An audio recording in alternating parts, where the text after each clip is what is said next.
Dang it. Right? All right, come on, big bucks, no whammies. He'll sort of like raise an eyebrow and he says, "Now, Mr. Frankie, I have to remind you, you are under oath." Well, client is a very difficult term. It was pro bono. I didn't pay. You know what I mean? Well, not pay as in money, but I paid back in my services. That's why it's complicated, I think. How long have you known Mr. Bennett? Just a few months. Well, and you consider him part family in just a few months. Can I possess the prosecution? Yes, you can. Yes, you can. Okay. Yeah, go ahead. Roll Okay, whatever you would roll, which is I think It's like saying isn't there like a separate supernatural Could do like ritual magic. Yeah, ritual magic. Yeah. Okay. Okay. Yeah, so you will be able to possess him. And I think visually, I mean, there's going to be some sort of, I'm thinking ghost. Like, there's gonna be some sort of... What do you do with your hair? Well, Bernie, don't you like it? It's autumn Sunrise. Yes, it's on sunrise. Baby, what do you do with your hair? Yeah, do it. So anyway, so now you have gained control of the prosecutor, and there will be a reaction. Like, the judge and the jury will notice, because it's not subtle. Like, it'll be very like, what the heck just happened to that man, kind of thing. So yeah, you can take it from here as him, but you're gonna have to somehow react, because everybody's staring at you. It's like, what just happened to that guy? Wow.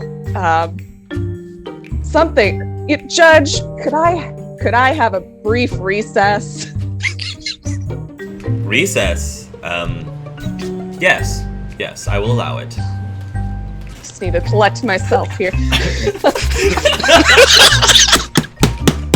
This is giving me all kinds of liar moments.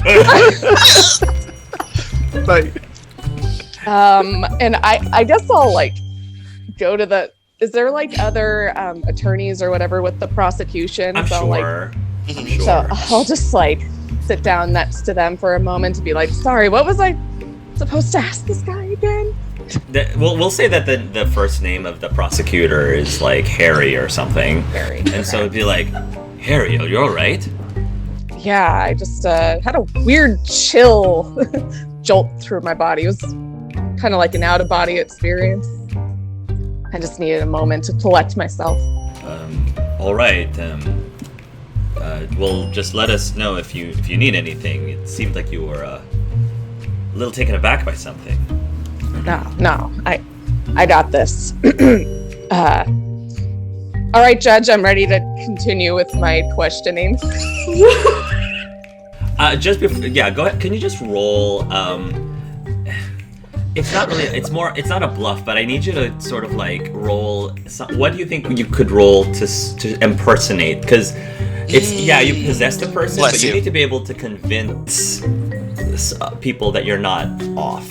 That I'm saying, because the way I'm just watching your body language, and I'm watching, and I know that part of that is just Emily's body language and not necessarily Tori's body language. So I kind of want you to roll for this. Sure. So what do you think is a proper check for this to impersonate somebody else? To impersonate, I would think would be IQ. If it's to compose themselves, maybe that's more of a health? I'll give this only because of the weird boof that happened. I'll give you a -2 penalty to your IQ roll. So go ahead. Well. Okay. You're fine. So your colleagues don't think that something is off yet. So go ahead. All right, Judge, I'm ready to continue with my questioning. Sure, you can go ahead. Go ahead and just continue questioning Frankie. Mr. Frankie, is it? Mr. Frankie, you said you met him where again? Well, we met at the library because I like I like to read. I like poetry and stuff, and so we ran into each other in a library. Wow. That seems to check out. No further questions, Your Honor. He will take his seat. Can I be excused? You may be excused. Okay. And as Frankie comes down this little stairs from the witness stand, he'll look at Sam and kind of his jacket is like. Yeah. I love it. So Emily, I don't know if we ever specified the duration of possessing, because I feel like We didn't. I think it'd be a little bit too powerful if you could just do it indefinitely. Yeah, so yeah. I think it's safe to say that that this is draining to you to possess somebody fully, especially like full control. Yeah, and I believe he can roll too to A save. fight it. Yeah. Yeah. So I would say you would probably have to leave his body soon. Okay. Because you just can't physically maintain this. But if you want to hold on, I will let you roll again. Maybe like a stamina roll. If you still want to continue controlling. Okay. I'll try to hang on for as long as possible. All right. Just roll a normal stamina roll without any penalties. 12 out of 12. You managed to do it. So yeah. So you'll be able to continue possessing him for the next round of questioning. So now you can call the next witness if you would like. If you have any witnesses. I'll defer to the prosecution. You mean your colleagues? The defense? Oh, to the defense. To the defense. Sorry. Okay. I'll defer to the defense for this one. Yeah, some of your colleagues are like, really? Trust me, I know what I'm doing. I went to Harvard. You know what? Oh, he actually went to Yale. Careful with the lies, honey. Yes. Roll In that I would like for Troy to roll a bluff. My bad. Jeez. That gave me so much life. I went to Harvard. Okay. Yeah, the guy doesn't question it. Open that box. Yes, honey, Pandora. Ooh. If she had failed, then I'd be like, I thought you said you went to Yale. But since she succeeded, we'll say that he did go to Harvard, and you just guessed really well. Right. So the judge will turn to you and says, Mr. Fields, you may call your next witness then. I would like to call Miss Erin Smith to the stand, please. Erin will make her way to the stand, and she will sit there very confidently, actually, after she swears in. Mr. Fields, question away. Okay, well, it's good to see you again, Miss Smith. You look lovely, as always. Why, thank you. And Sam, Erin, she's looking really cute. You normally don't see her in her uniform, out of her uniform and in normal clothes, but I mean, she's still cute in her uniform as well. But no, I mean, she's wearing, I would probably say, mute color, but still nice, mute colored sundress of some sort. Okay. So, Star will say, you have a long history with my client, Mr. Bennett, yes? You could say that. It's dating far back as high school, correct? Correct. So, could you expand on how you met my client? Well, the short answer is we originally were friends. We had a class together, and we spent a lot of time studying for our exams, and eventually that led into an even deeper relationship. Dare I say, romantic in nature. So, in your romantic relationship with my client, Mr. Bennett, was he good to you? Was he a good man? She says, yes, generally speaking, he was a good man. I mean, we were high school students at the time, so but the very core of him is good, yes. I want to ask you about when Sam came back from the war. Time has passed, and he told you he was going to become an investigator. How did that make you feel? Well, first of all, relieved that he came back in one piece. I did miss him, of course. And when I found out that he was going to go to academy school, I was very proud of him. He went to serve the country, and I guess he still felt the need to serve in some form or fashion, and I suppose at the time he thought that joining the police force would be a good use of his talents and his skills. So I, of course, encouraged him to do it. Now, I want to know, on Sam's mini investigation with his amount of clientele, has he ever called on you for assistance? For anything? Not formally. I mean, eventually I had gotten a job over at the diner, and he was a very frequent customer there. He claims that he came there because he enjoyed the coffee, but sometimes I feel like he was there to ask me about certain things, about certain people, about maybe even rumors that I've heard in my line of work. And in your line of work, everyone needs to eat, exactly, right? Oh yes, of course they do. So you would say Sam had a good reason to ask you for assistance for these cases? Indeed, yes. I'm not the kind of person who would normally like to gossip, but I'd like to believe that if he asks me specific questions about something, it's for a very good reason. So I try to answer him as much as I can without prying too much into other people's privacy. Understandably so. Understandably so. Thank you for answering that question. The next question I wish to ask you, Miss Smith, is that have you ever seen Sam Bennett do anything that you felt would compromise your safety or the safety of others on his investigations? Well, with me personally, he was always extra cautious.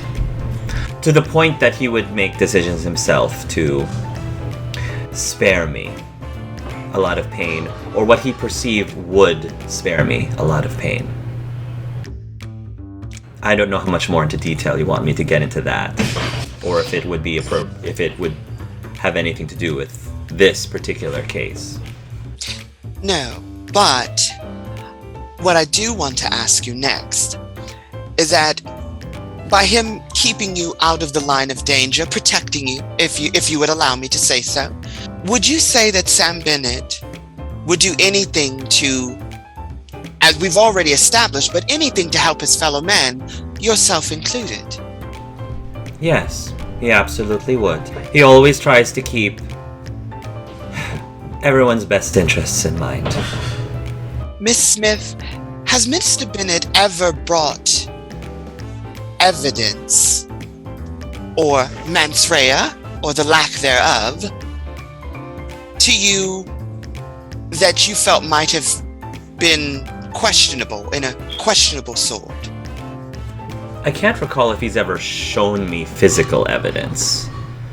Pretty much during our conversations over at the diner, he's simply just asking for information about specific people. But no, I can't recall any specific instance when he actually showed me anything, an object of anything. I want to ask you one last question. You told me about a box you had, a box of memories. If you would be so kind, not to give all details, because I know some ladies like to keep personal matters close to the vest, but in those memories, how would you describe the man Sam Bennett with that one box? Well, Mr. Fields, isn't that why we're all here? To know exactly who Sam Bennett is? Absolutely. Which is a mystery to most. Well, you're in luck, Mr. Fields, because I believe that I know Sam Bennett better than anyone in this entire room. So if you want to know anything about his character, I am definitely happy to divulge anything you'd like. Concerning this box, as I have told you, we were sweethearts, but unfortunately, in order for that to happen, I sort of needed to breach the topic a bit, if I may say. As many people have pointed out, he is brilliant when it comes to investigating, to noticing things, being able to see the world in ways that others don't. To the point that sometimes he misses things right in front of him. Clues and hints, and dare I say evidence, that's staring him right in the face because he's too busy, tunnel vision-wise, looking at something else. Has other goals in mind, and I can't fault him for that. Such was the case even back when we were in high school. And throughout our times together, I collected little trinkets every now and then. A napkin here from a diner, a matchbook here, and then I would just keep them in a box. And I guess you could say, as I have told you in our conversation prior, Mr. Fields, that I was basically forming a case for him as to why I thought he and I would make a good couple. And fortunately, once I presented to him explicitly with this box in order to communicate with him that I liked him, that was when our relationship began. A romantic relationship at least began. And as you already stated, you said at his core, he is a good man. He was good to you. Oh yes. He's always been good to me. He's always been good to a lot of people. And, you kind of look back a little bit. I look back a little bit, and I kind of wonder if things were different, would he be happier? Would he have made me happier? Would I have been able to make him happier? That, unfortunately, will forever be a mystery. Well, things can change. The other question I wish to ask you is that in your romantic relationship today, after your romantic relationship today, would you call each other friends? Yes. You can sense hesitancy when she says that. Mm-hmm. Yes. I would call him a friend. Sure. But yeah, you definitely feel hesitancy there. And Star will say, why the hesitancy? I guess it's because throughout the last few years, I've always tried to define what a relationship is. Are we friends, or is it something different? That, to me, is something that I guess I always wondered. That was my biggest mystery concerning Sam Bennett. I think I have a lot of answers as to who the man is. What I never have had any answers to is who we are. Star will look very pointedly at Sam and be like, and then turn back around towards her and say, Miss Smith, could you tell us who is Sam Bennett? Sam is an intellectual. He is loyal. He's also extremely stubborn.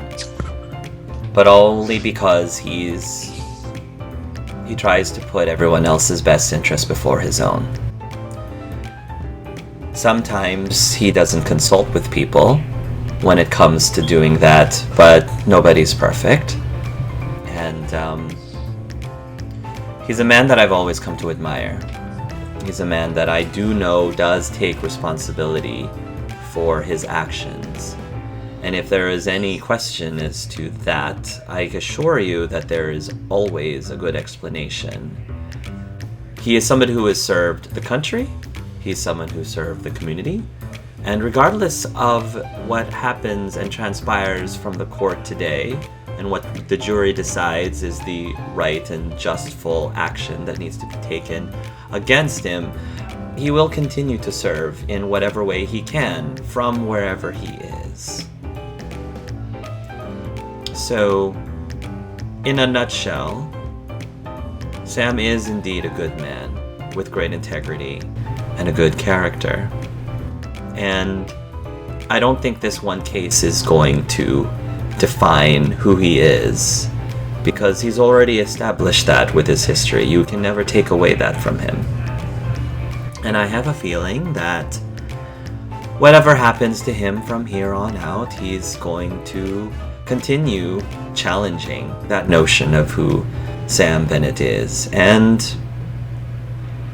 hopefully I'll continue to witness that in some form or fashion. Is that answer acceptable to you, Mr. Fields? Honestly, that was the best answer I think could be given. Thank you for your answer. I have no further questions, Your Honor. And Star will look to the prosecution and say, your witness. Emily, if you want to maintain hold, I will ask you for another stamina. But this will have a -2 penalty, so another health check with a -2 penalty. You got this. You got this. I don't. Oh, crap. Oh, no. Okay. Oh, no. So Oh, no. there's another lump, and the prosecutor says, "What just happened? What in blazes just happened?" And he's just getting up and he's just looking around, and the other says, Harry, what's going on? Calm down." He says, something was like, you can see, like, Black Powder can read lips, and Black Powder can. None of you hear this, but he's talking. This man is like, he's saying something was controlling me. I don't know what it was, but like I couldn't say anything except for it was almost like somebody was mind controlling me, and the other half of them are like wondering, is this man crazy? Is this man insane? Is this man demonically possessed? So there's a lot of things going on over there, and the judge is like hitting the gavel and trying to like find order into all of this, and he says, Mr. Prosecutor, do you have another witness? And the prosecutor says, Your Honor, I'm sorry, but can I ask for another very brief recess? And I would like to speak to you privately and some of my other colleagues, if possible. The judge is probably will say that he will grant him that. Could I go invisible and try to listen in? Yeah, if you want. I was gonna say, if possible, I'm gonna try and read the lips, because I Yes! Yep. Yeah. Yes! Yeah, I mean, so if nothing happens before the actual recess, during the recess, like, Harry's just, first of all, the prosecutor, he's trying to make sense of it all, because he's not really sure what's going on or what's happening. This is just something that he's never encountered before, and quite frankly, neither is everyone else.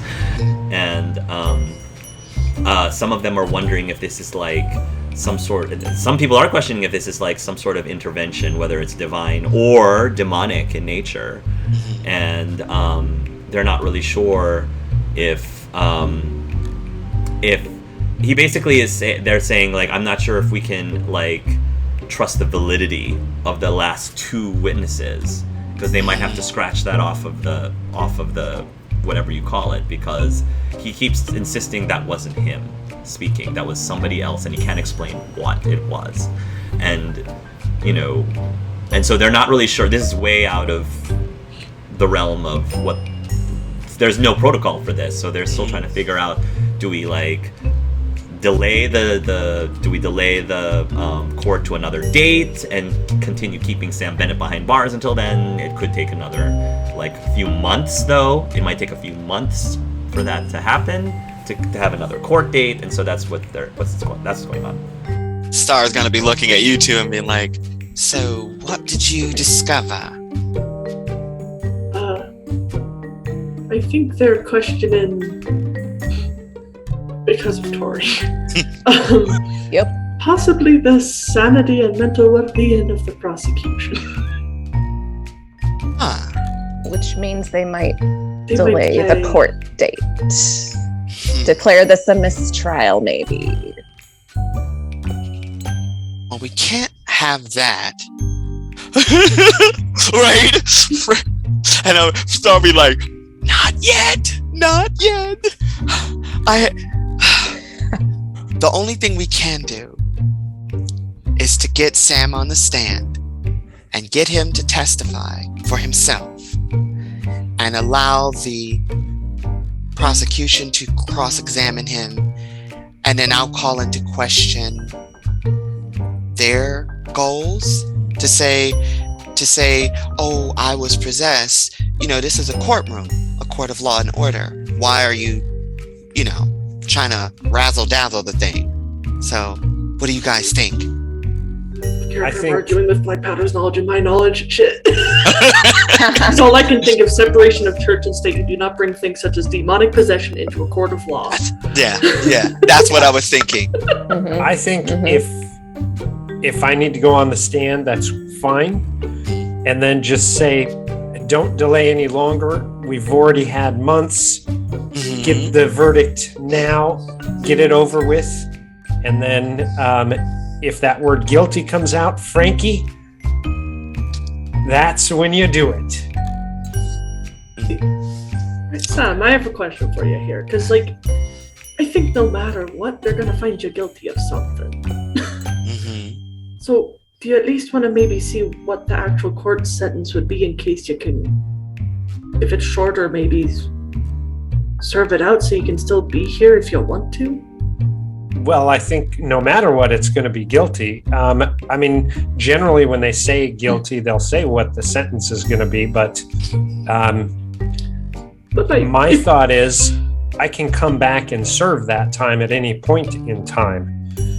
If we know what the results are, that's fine and dandy, but then we can go and take care of a couple of other things so I can at least have peace of mind, whether it's a month or 20 years in the can, to know that I've got some other aspects done and taken care of. Gotcha. I only ask because you said if the term guilty comes out, then throw it. It's but you won't hear what's actually going to happen to you. Yeah, here it's not. They're not going to walk me right to the execution. When they say guilty, they'll say what the sentence is, and then just as I'm ready to go get into custody, then we'll go and take care of some other aspects. So when I come back, I can serve it just with a clean slate. Assuming you don't have to go to court again for absconding. Yes. Ah, dear. All right. Whatever works best for you, buddy. Okay. This is going to be funny. I can't wait. So the recess will be over, and the judge will say that under some recent circumstances, they are going to at least clear from the record the testimonies during the state prosecutors' examinations of the last two witnesses. But they will maintain everything that you questioned with Aaron, everything that Star questioned, they'll maintain because it doesn't make sense for them to scratch that. But the ones prior, they'll scratch from the records, or at least whatever it is when taking consideration the results of this court case. So the prosecutor will actually call Sam Bennett to the stand. So the prosecutor, again, he's got a handkerchief and he's just dabbing his because he's still sweaty from the whole experience. Oh, baby. And then he says, Mr. Bennett, the first thing I'm going to say is, do you deny any of these allegations about you hiding evidence, taking evidence from the scene of the crimes, etc., etc.? Well, I did take evidence from the scene of a crime, so I don't deny that.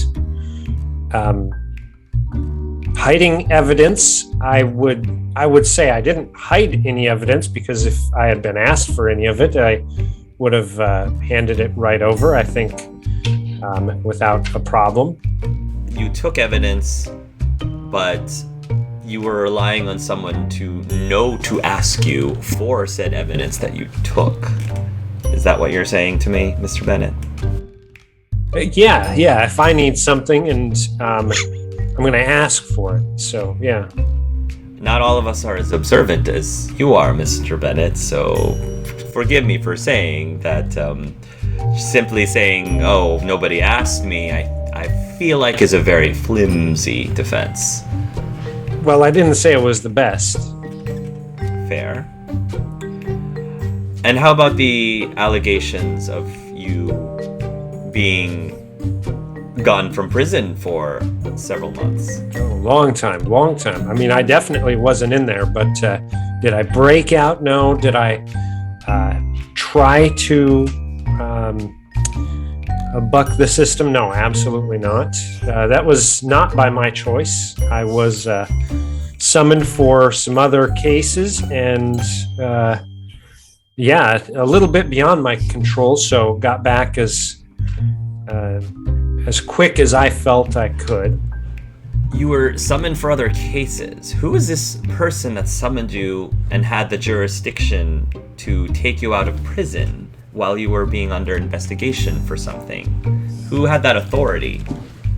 His name is Dan Mann. I don't know what his authority is, but you see, he hired me early on. And when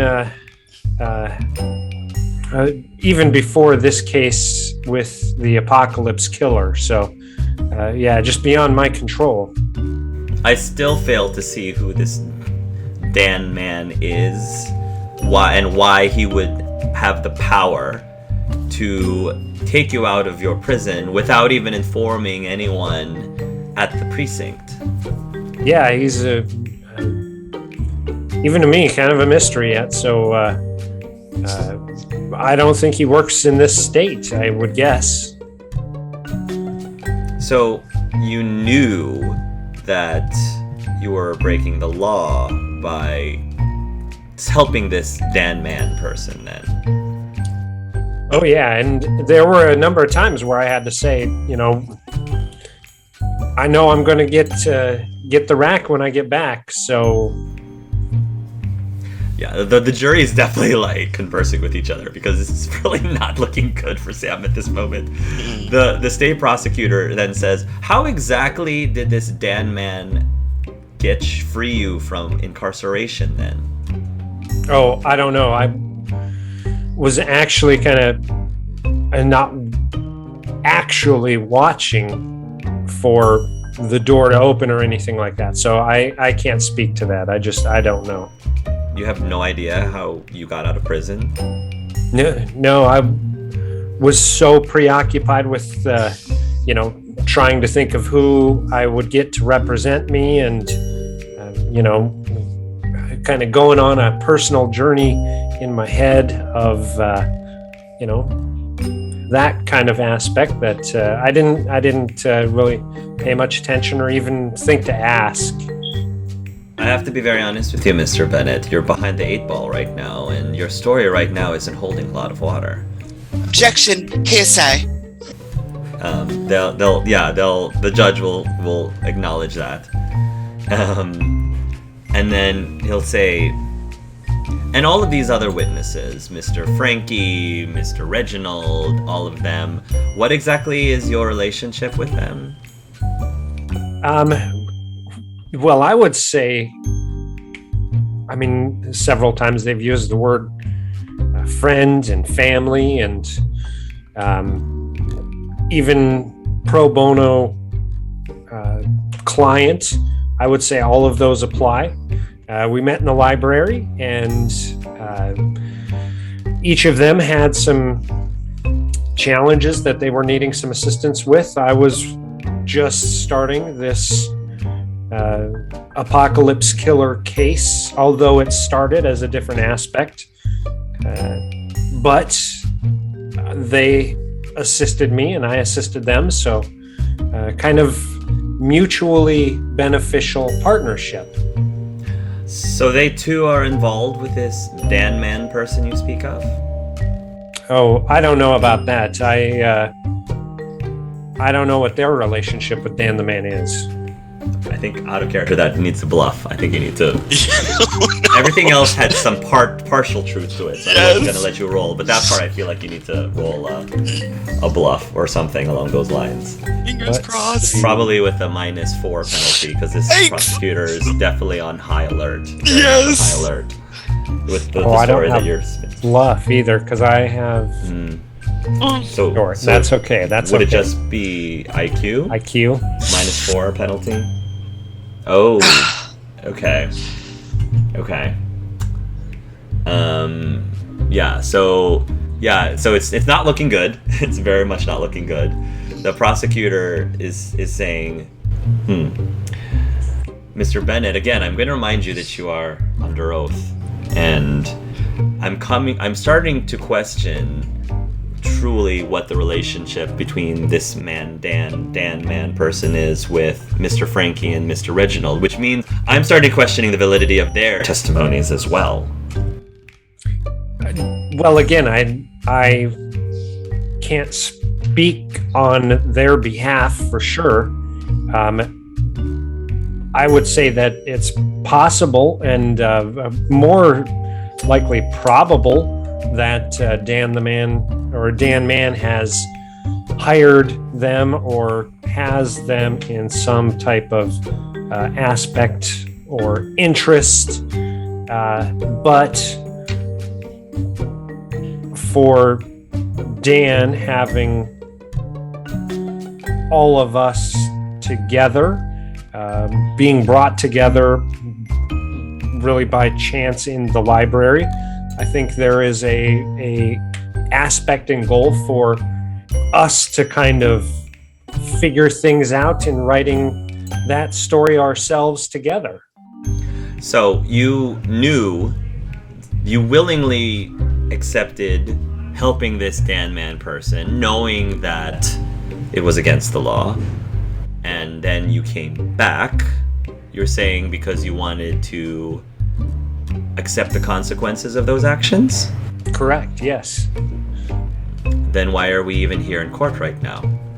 What exactly, if you are trying to take responsibility for those actions, and if you admit that you did all of these things, why are we here?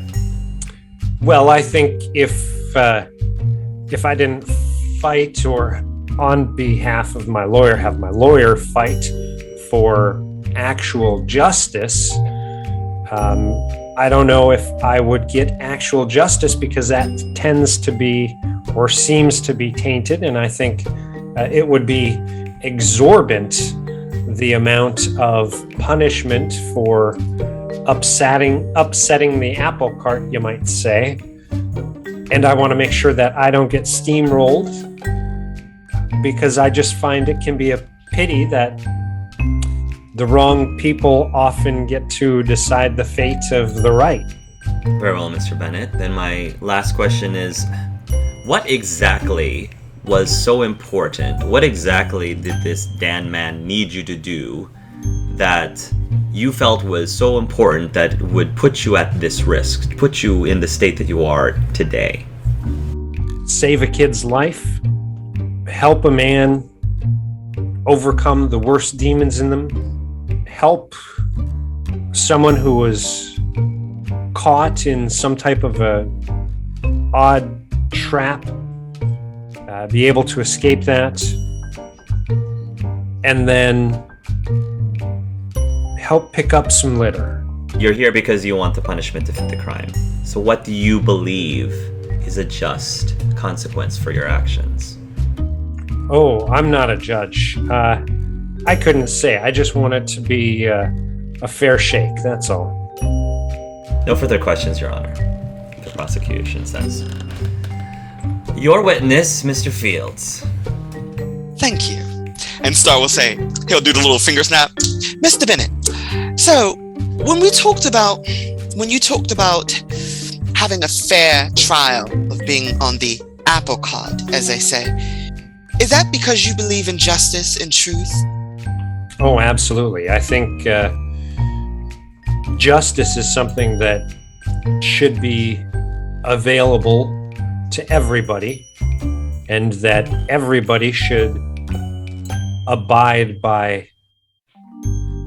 sharing that justice together. I agree. Mr. Bennett, when it comes to the question of circumstantial, or let's say evidence that's not really evidence, because when we think about it, this evidence was collected during a time where a man who was corrupt was in power, and you felt that if you were to reveal this evidence, you felt it would be given to the person responsible. Am I correct in assuming this? Oh yeah, you never know who you can trust. If as it turned out, being the commissioner, if those in power are the ones who are cleaning up the mess, then oftentimes someone else gets blamed for spilling the beans. So I feel it better that finding evidence, I keep it and study it, examine it, and use it to get to the bottom of whatever's going on, because I know I can trust myself, and I know I won't be swayed in different directions. So your intent was to always get the truth to be revealed, for justice to be served. Absolutely.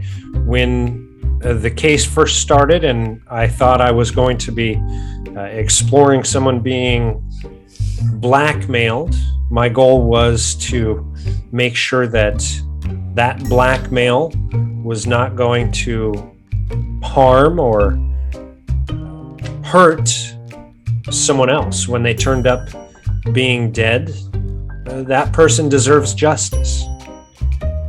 Exactly. Now, when you say you had the case, who was it that hired you for this particular investigation? Well, initially, Belinda Discreet hired me because she believed that Mr. Skinner was being blackmailed. And Mr. Skinner was one of the victims. Correct. And it's true that Miss Discreet had a relationship with the prior commissioner in the past. Correct.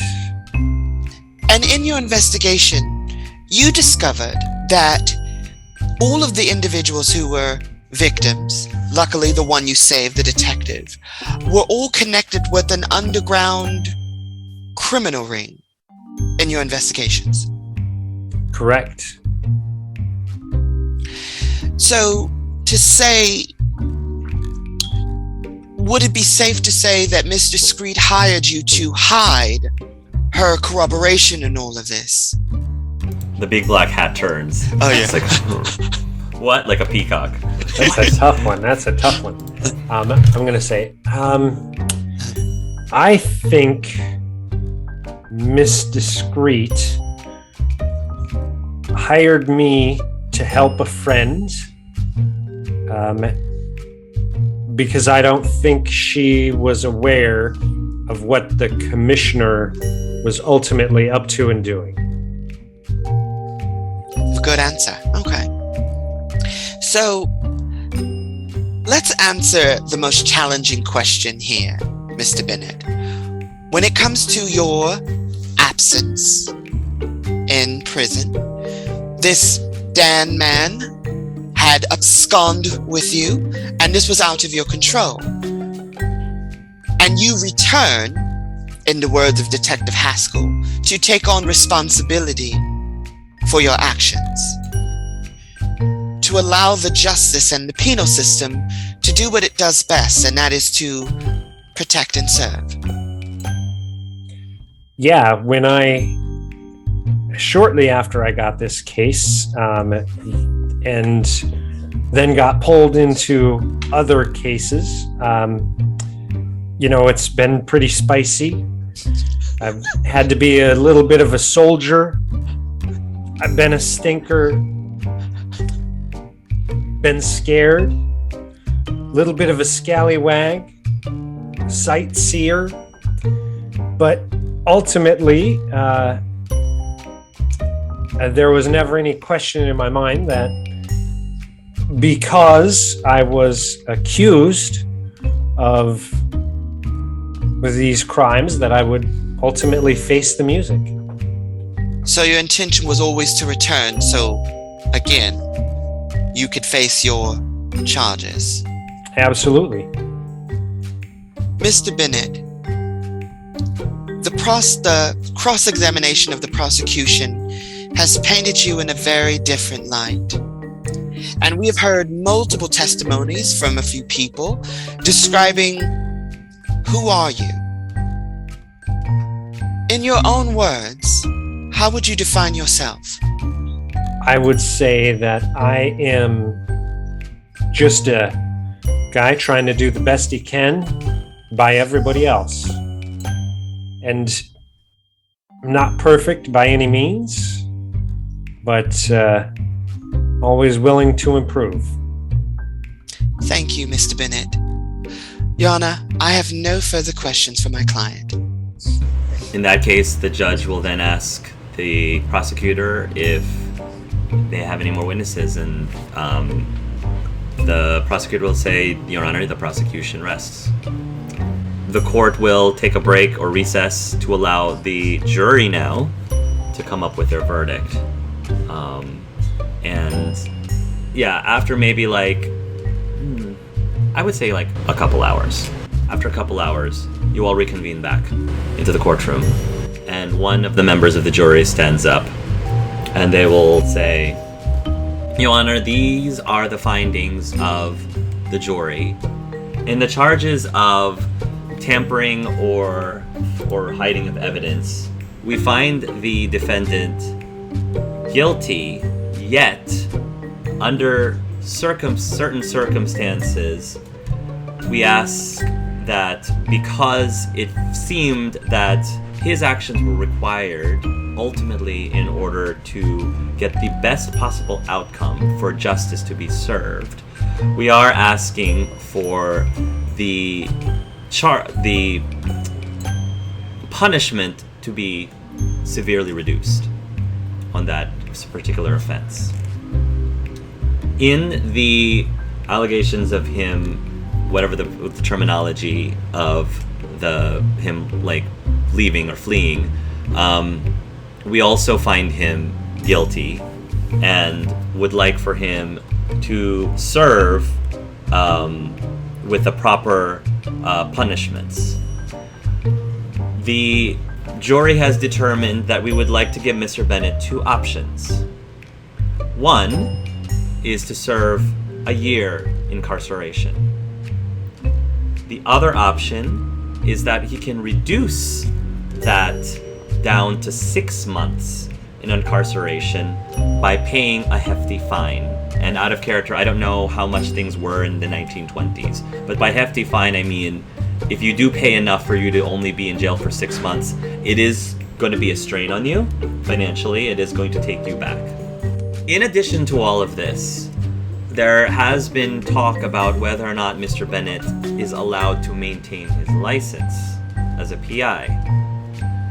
We feel, given his character and what the witnesses has said about his integrity, we do not feel that it is necessary to strip him of his license. However, we want to give him a warning.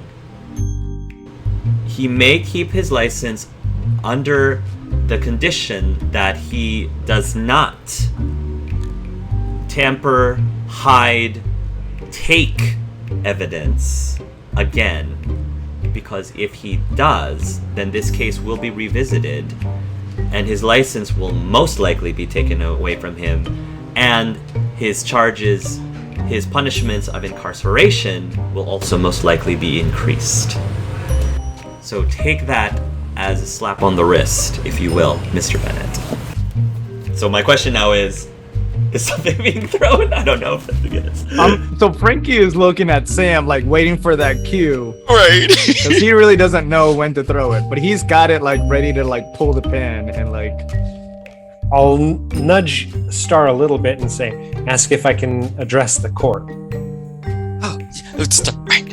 So Star will stand and go, Your Honor, My client has requested that he address the court. I'll allow it, Mr. Bennett.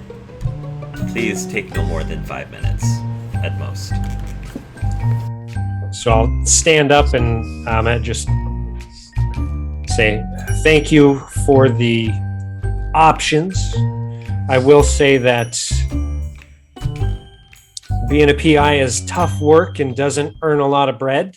So at this time, I'm not going to choose the second option. I'll serve the full term.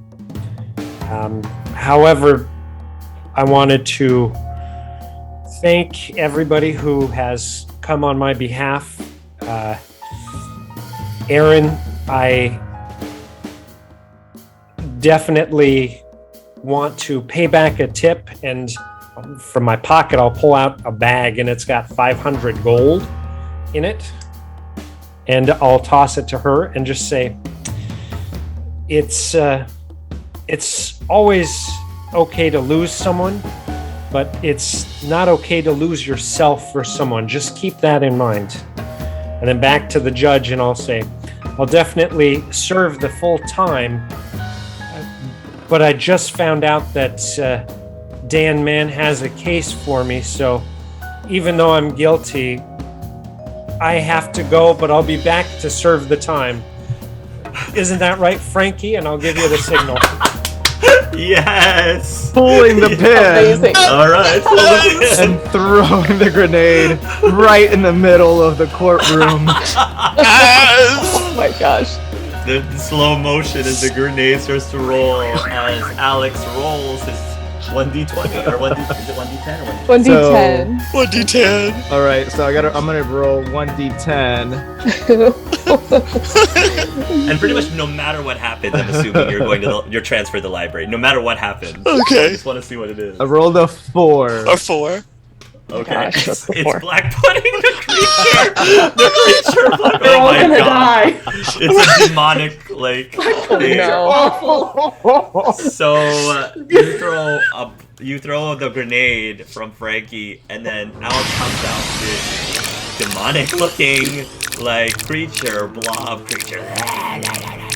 Used to think And, that possessed the several people are actually going to like terrified are going to start to flee. Have I And done? the Black Pudding is going to attempt to attack some people. So Oh my god, what you have tell I me done? you tell me what you want to do. Run. You just accidentally killed a bunch of people. Oh my god, what has Frankie done? My feelings are so bad. Right. Oh, That's the inspiration for the blob. Right. We have gone from like Sam's World, like Pulp Noir, to like Right. Call of Cthulhu. I support this. But like in all seriousness, what do you all do? I mean, do you I'm just skip going- out now, or do you do anything else before you? I'm gonna try to contain the blob. Can we bring the blob with us to the library and we'll fight the blob? Oh my god. Yeah, What have the we done? library. oh my god. Yeah, you can. Frankie has to try to contain it somehow. I don't know how, but Use your force shield. Yeah. yeah, that's the only way I can think of is to encase it in. Well, since he's never had a chance to do this, Veed actually pulls out a card. Okay. And then he Yeah. like throws the card down. Yes. And the card drops right in front of the Black Pudding as it's about to like grab a hold of some random innocent bystander, and the card glows, and out pops up some sort of force cage looking thing. And then who has the bookmark right now? Who's holding the bookmark right now? Is it? Star. Sam? Oh yes, it doesn't matter. All right. Well, Veed will say Star now. So activate it. Okay. You'll activate it, and there's a lot of confusion, and people are like, doesn't know what the F is going on. And then you all will disappear and transport your way back to the library, and you will plop back into the library with the Black Pudding still encased, in Veed's force cage. And the blob is going like pounding on the force cage. Sam, what did you make me do? Frankie, it's okay. That was just the distraction we needed. Now we Nobody got to hurt. get this thing destroyed, and I'm going to pull out my gun, and I know it's not going to be good, so I'm just going to say, everybody with magic, burn that sucker! I'm using my psychic force. Like it is a force effect. So I don't know, black pudding. I don't remember what the reasons are, but it should be force energy should still affect it. So this is a creature technically from Black Powder's world. Black Powder, can you roll me an IQ or monster lore or whatever would be a monster lore. Oh my god. Let me see what I got. Hold on. Yeah, it's immune to like a lot of stuff. It's immune to a lot of stuff. Yeah. Oh. I have an eidetic memory already, so... Yeah, I'm just wondering if you've heard like legends about this. Sure, I just about have this basic creature. IQ then. Then that's fine. I rolled good. Okay. Okay. So you've heard of this creature. You've heard of Blackfoot, like of this creature, and I mean, since you know what the grenade does, I'm assuming that you were able to like pick up on. So it is unfortunately immune to acid, cold, lightning, and slashing. Not fire though, conveniently. It's immune to blind, charm, deafen, exhaustion, frightened, prone. It's got blind sight, 60 feet. Passive perception is 8. Amorphous, so he can like move through narrow spaces. It's corrosive, so anyone who touches it takes corrosive damage. It can spider climb up walls. And it can actually split into medium or smaller versions of itself if it's left unchecked. So I'm assuming that you're going to transfer that information to everybody. Yeah, I'm basically going to look at him and say, burn it and don't let it split up. Oh my god. Ori will shake her doll and try to summon a big fireball to shoot at it. I'm going to be useless here, so I'm stepping back. I will summon my Magma Warrior! And he's going to pull out a card. And this massive knight-looking thing with, like, armor that's, like, looks like lava armor. And this big hunkin' giant broadsword, like, two-handed broadsword with flames comes up. And will start to attack the ooze. Shh. Everyone else does if they have anything they want to do. Just the fireball, so should Fireball. I roll? Psychic blasting it, so I'm gonna think that a psychic blast is a force effect. Yeah. I don't currently have any weapons, so I'm gonna go to the liquor cabinet and make a Molotov. Nice. You're gonna do a liquor cabinet, throw a Molotov cocktail. You're gonna do your starburst. You're gonna do your psychic abilities, blah blah blah. And then, just because I feel like it's fitting, I will say that Sam does the actual killing blow. Yes. And so maybe what it is here's a cool thing. I think what'll happen is that Black Powder will take the Molotov cocktail, throw it towards the creature, and just before it impacts the creature, Sam will shoot it with the gun, and it'll just... Tommy gun. Yes! And then, yeah, he'll shoot it with the gun with his Tommy gun and just continue pelting it with bullets. Even though it's probably resistant to it, but you've weakened it so much that it'll just... Oh, it's not? It's not immune to piercing. Oh, okay. So, yeah, even though it's amorphous, I guess he's just riddling it with bullets, and then it'll just start to wheeze. It gives this really weird wheezing noise, and then maybe like a flatulent noise of some sort, until it finally dies down into this big black puddle. Oh my god. Oh my god. I was like, I just killed this courtroom. Oh my god. I was like, well, now Frankie's gonna be on the hook for terrorism. There we go. Yeah, exactly. Terrorism. What have you turned into? Oh lord. You have Oh my made me the God. villain. It was still amazing. Yeah, Right? after, Yes. after Pretty he's cool. dead and we're all just standing around, parts of the library are on fire. I'm just gonna look over at everybody. It's like, oh, this tracks for a usual day. Right? Right? Oh my god. Well, good job, everyone. Ooh. And I guess because of all the fire, the black pudding is turned into basically like ash and dust and soot. And you'll see Veed with the broom and dustpan, and he will proceed to broom the ashes under the rug, like the same rug that he had broomed ashes in prior. He just pushes it in there. So, oh yeah, that was Those ashes were from the pudding. That was from the pudding. That wasn't there the whole time. Of course, they were. Kind of thing. Sure. Oh God. I do not want this thing ever again. I hand the grenade to somebody else. I'll take it, Toriel. Yes. You can't carry things yet. I can manipulate them, but yeah. I wanted the old man. Hold man. Here you go. So Sam, how does it feel to be a not so free man, but freer than you could have been man? Yeah, a convicted man. I'm still on the lam, but that's okay. I mean, the biggest thing was, finding out what the sentence is going to be and everything. So it's good, get that over and done with. Sometimes, admitting when you do wrong is very important. And then facing that music, it's character building. Are you at all worried that they might increase the charges when you come back now that you sort of, disappeared and got poof again? Oh, I expect it. Maybe if you sort of had a mug that said you were the most sorry person in the world, or the most sorry person ever, they might sympathize more with you. Yeah, the always most a possibility. remorseful person in the most remorseful person. But I mean, at least we kind of precursed it and said that prior to serving the sentence, I had to go and help a couple other things. So then some craziness happened, and what do you know? Right? I just hope Haskell's probably going to punch you right in the face when you get back. Yeah, maybe. That's okay. Well, Sam, how did it feel hearing all those people say all those really nice things about you? Well, it was all true. So really good. Really good. Love it. No, You can't handle the truth. I was waiting for that moment, by the way. I was too a little bit.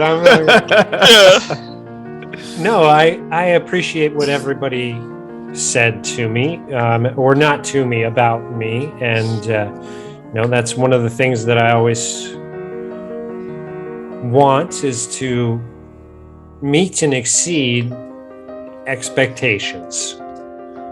So thank you all for taking the time and effort and energy to help out.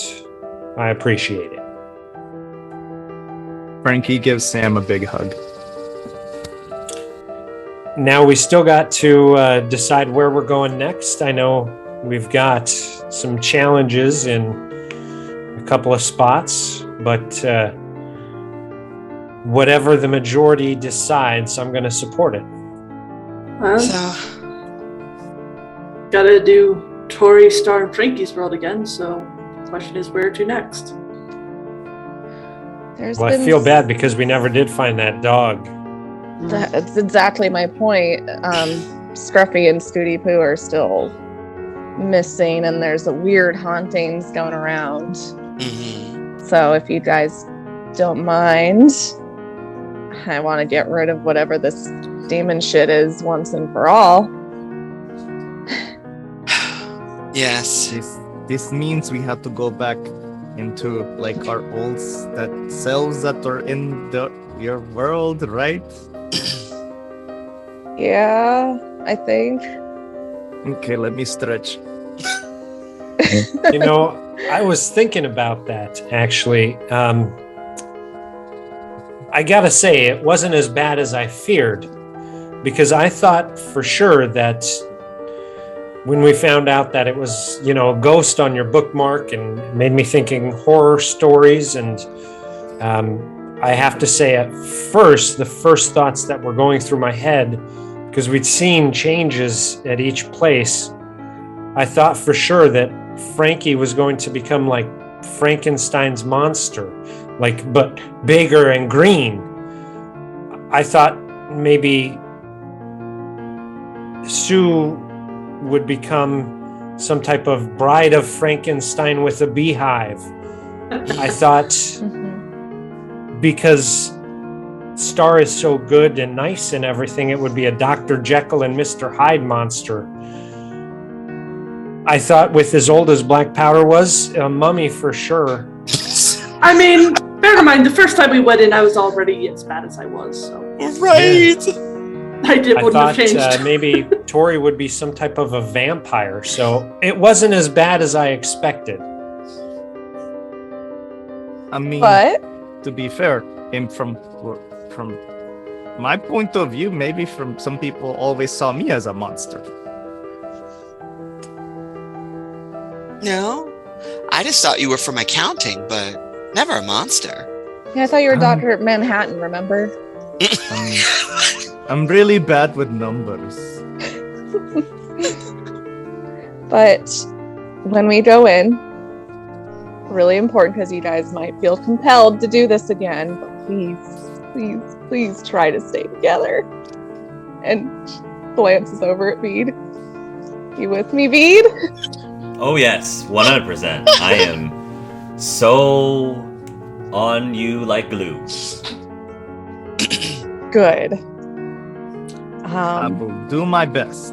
Yep. And if we run into that weed whacker guy, is he still in love with you, Star? So, He should be. He should be. His name is still in the book. Okay. Well, then I'm ready to go when you guys are. Well, it's your bookmark. Do you want to try your magic on it? Yeah. Sure. So she'll pull out the ghost bookmark and do magic. Yeah, so you will again make another transfer, and you will appear back in Tori's world in your trope forms. So once again, they haven't changed. We've got the nerd, we've got the fool, we've got the slut, we've got the jock, we've got the virgin, and so on and so forth. And Tori, of course, is still a ghost. And you find yourselves right outside of Carmen's and Tori's house. I would probably say it's in the later afternoon, close to sunset, not quite sunset yet, but very close. And the first thing that you will notice that's different from your surroundings is that they're like up on the like trees or the posts, I guess I would say. There are some signs like "Have you seen these people?" signs, and one of the older looking "Have you seen these people?" signs is this young, scruffy looking man and his dog. But there are now newer looking signs that looks like they've only been posted up within the last week or so that, that show, one of them shows this young man named Ted and this young lady named Debbie, and then another one separately from the other two flyers is one that shows that Wilma is missing too. Okay. Well, this has gotten worse. The whole Scooty Poo gang is missing. I went to summer camp with all of these people. This is where I went with them, and I went down into the basement to find Scruffy and Scooty Poo, and these people were all with me. So, I guess what do you guys think? Should we talk to Carmen and try to get a little more information about these hauntings? my first stop. Especially if there's food in your fridge. Oh yeah. Yes, my dad probably has some leftover blackberry pie somewhere. And so Tori, yeah. yo, like, why didn't you ever say that your friends were like totally hot? Didn't see, kind of. Do you remember where we were last time and we were running for our lives? That was the last thing on my mind. Oh yeah, Frankie. like dying and stuff. Yeah. Right. Like, yeah. They're like really hot though, like all of them. Like we need to say them, but then we have like a total pool party like afterwards. You know what I'm saying? Bro, I'm so down. 87% of drownings happen at pools. Yeah, well, we're gonna be drinking, so. Well, that would likely increase the chance of drowning to easily 97.2%. Well, we will be in the shallow end. I We'll be in promise the we'll jacuzzi. have. I promise we'll have a pool party after we save them first, right? Yeah. Okay. I'm so here for it. I'm so here for it. Let's go kick some demon ass, man. Cool. Yeah. And then he high fives. Wait, which version was it again? It's This is Sapphire. Sapphire. High five, Sapphire. The Sunshine Twin are back. The Sunshine Twins are back. Okay. What's the jock doing this whole time? I'm just standing there laughing. And just like, they're adorable.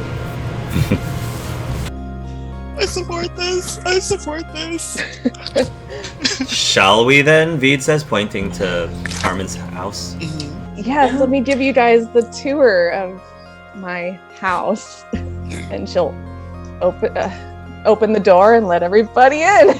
You'll open the door, and so here's the thing that you notice. So you don't see anyone in the house immediately. Okay.